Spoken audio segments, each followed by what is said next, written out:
Hi water signs, Cancer, Pisces, and Scorpio. Welcome po sa ating channel. At ito ay yung Daily Gabay Tarot Reading for November 11, 2023.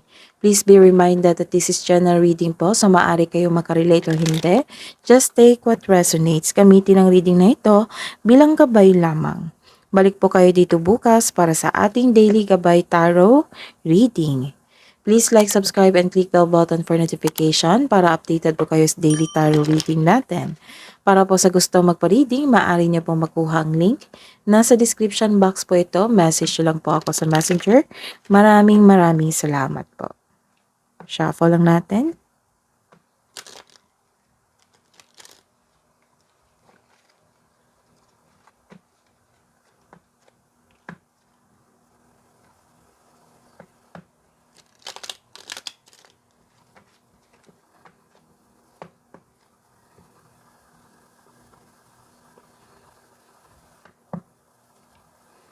Spirits guys, ano po ang ganap today para ngayong November 11, 2023 para po kay Cancer, Pisces, and Scorpio.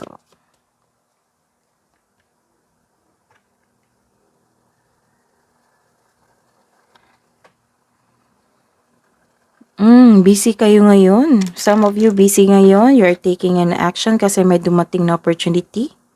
Or maaaring may darating na isang opportunity o darating na mensahe, darating na tao sa inyong buhay. Ayun. Full of energy ka ngayon sa araw na ito. Parang go lang ng go. Ayun. And may selos dito. Nagsiselos ka, nagsiselos yung isang tao. Medyo worried ka sa isang bagay, sa isang sitwasyon or sa isang tao na nag-cause ng weakness inyo. And, ayun. May nangyayari na nakadestiny sa inyo or may mangyayari na nakadestiny sa inyo and nakahanap kayo ng solusyon sa inyong problema.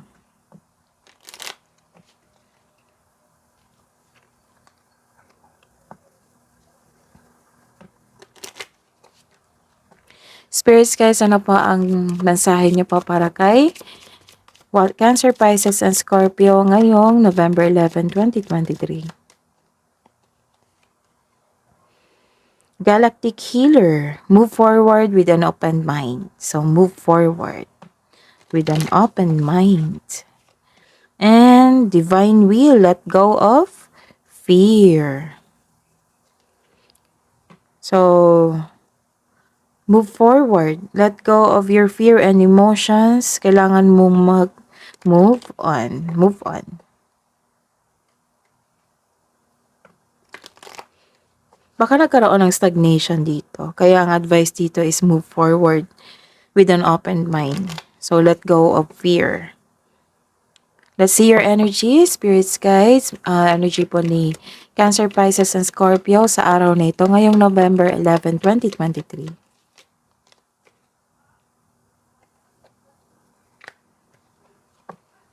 Energy po ni Cancer, Pisces, and Scorpio sa araw na ito ngayong November 11, 2023. Clarification of this reverse card. Career and money ni Cancer, Pisces, and Scorpio. Clarification of this card.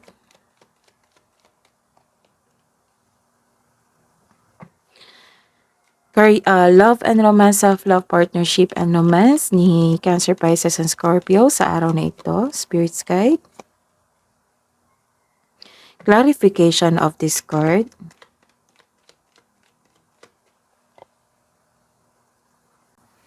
Sa araw nito, this is a reverse card. Sa araw nito, nagkaroon ng impatience sa isang bagay.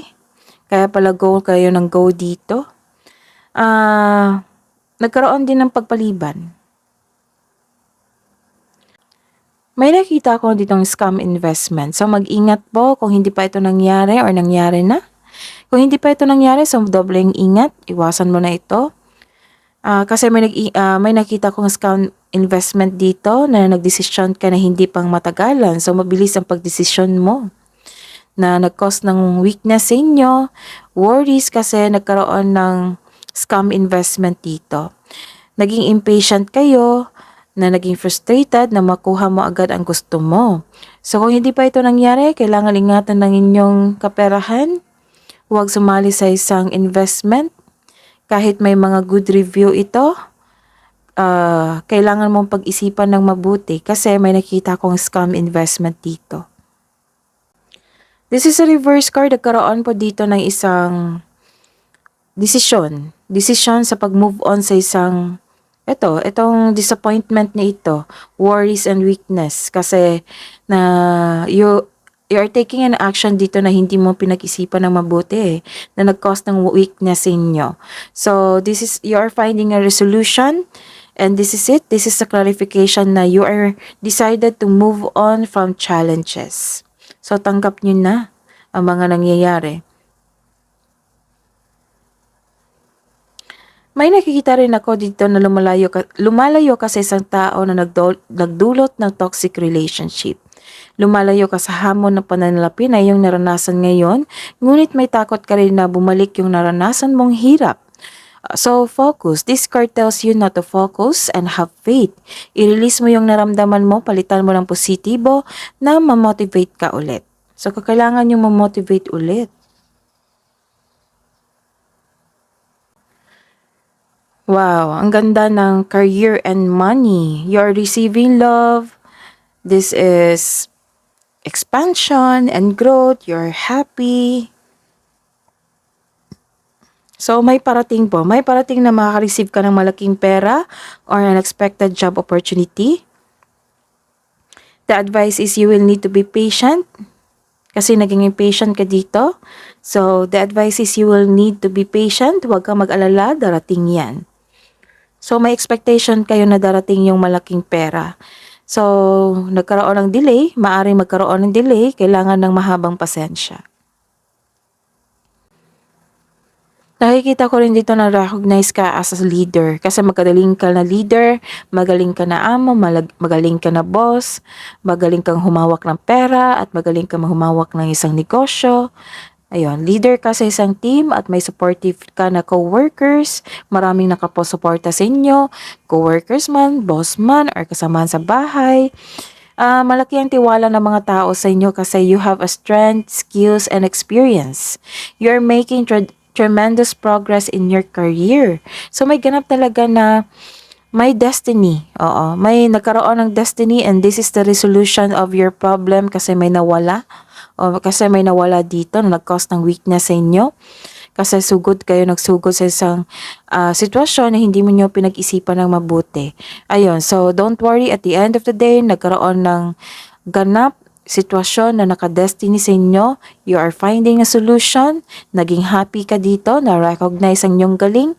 And, ayun, you are making tremendous progress in your career or nag-level up ka na sa inyong business. Nag-level up ka na, nagkaroon ng expansion sa inyong expansion or growth sa inyong career and syempre ang money. Oo. Maraming blessings dito sa kaperahan at sa buhay karera.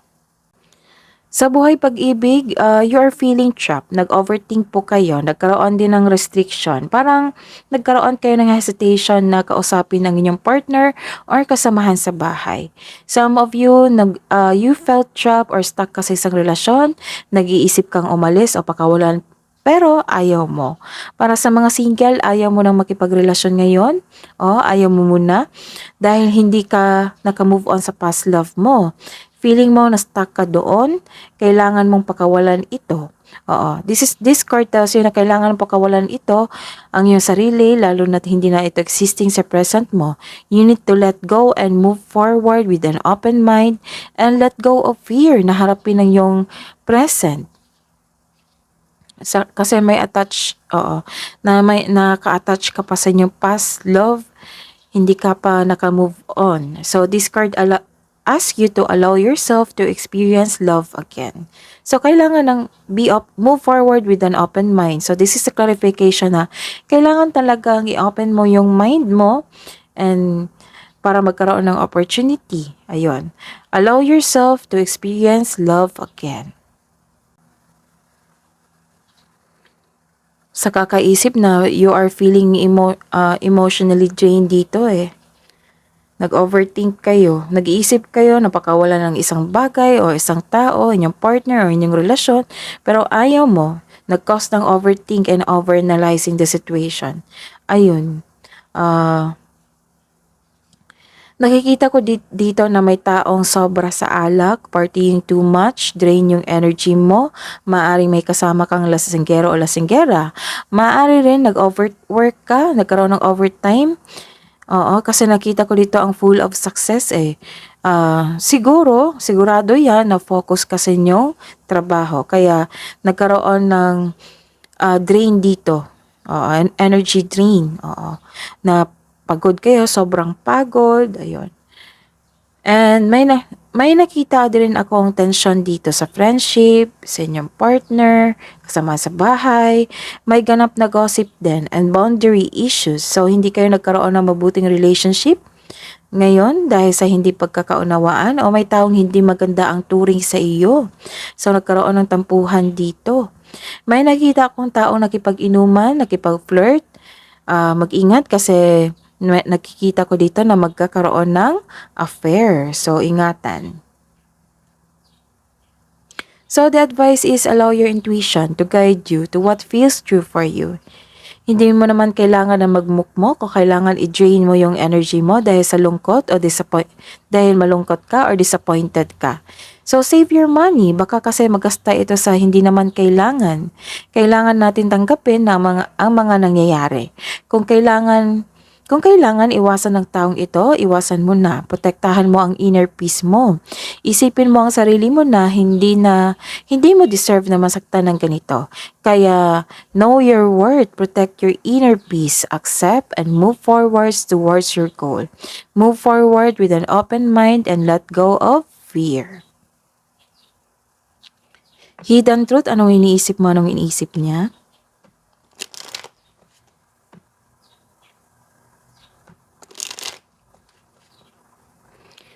Hidden truth, anong iniisip mo, anong iniisip niya? Para po kay Cancer, Pisces, and Scorpio sa araw na ito, ngayong November 11. Sa mga single po, I can't stop thinking about you.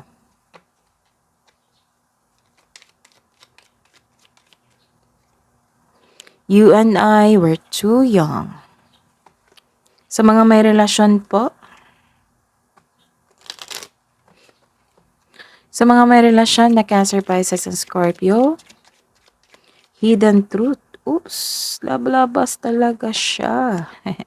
I wish I could take back my words. See, may tampuhan talaga dito or argument. Kasi hindi na nagkaroon ng time sa inyong relasyon, nagkaroon ng hindi pag-iingat. So, iwasan nyo din yung third party or yung kaparehan nyo. Iwas sa mga party. Kasi may nakita akong ganap na third party. Kung single, okay lang. Pero kung in a relationship kayo, hindi yan pwede. Sa mga may relasyon, I love you unconditionally. Love advice po para sa mga single. Shuffle lang natin.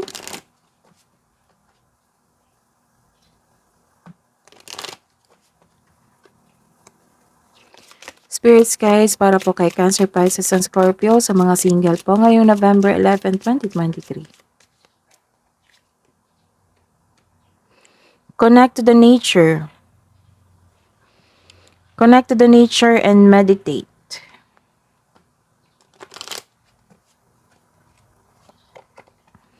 And vision. Get clear on what you want.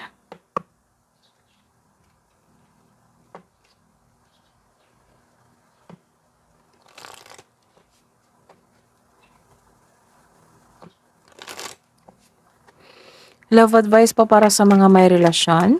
Oops. Cherish. Cherish your relationship. Love advice po, Spirits Guides, para po sa mga may relasyon ngayong November 11, 2023. Spirits Guide, nagkaroon na pag-uusap dito. Naging okay kayo. A love bond grows stronger over time. Kabuang advice niyo po, Spirits Guide? Kabuang advice niyo po, Spirits Guide, sa araw na ito para kay Cancer, Pisces, and Scorpio ngayong November 11, 2023. You have divine knowledge that can help others through your spiritual teaching. And maaaring may malaman kayong sikreto sa araw na ito. Malakas sa inyong intuition eh.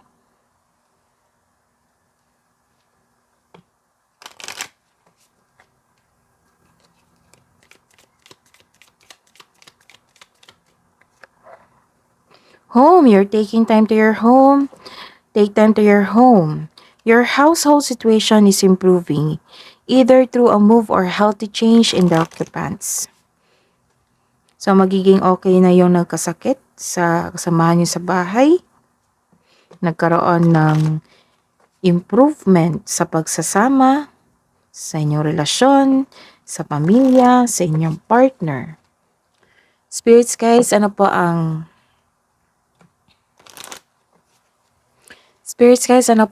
mensahe niyo po? Spirits guys, angels, archangels, guardian angel, ano po yung mensahe niyo po para kay Cancer, Pisces, and Scorpio ngayong November 11? So, life review. Message from Archangel Jeremiel. Take inventory of your life and resolve to change or heal anything that is unbalanced. So, word for the day is healing.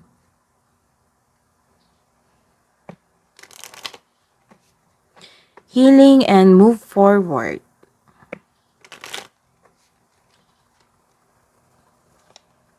Message from Archangel Haniel. Notice how the moon affects your energy and manifestation and capitalize upon these cycles. That is your reading. Cancer, Pisces, and Scorpio, please like, subscribe, and click bell button for notification para po updated po kayo sa daily tarot reading natin. Maraming salamat po.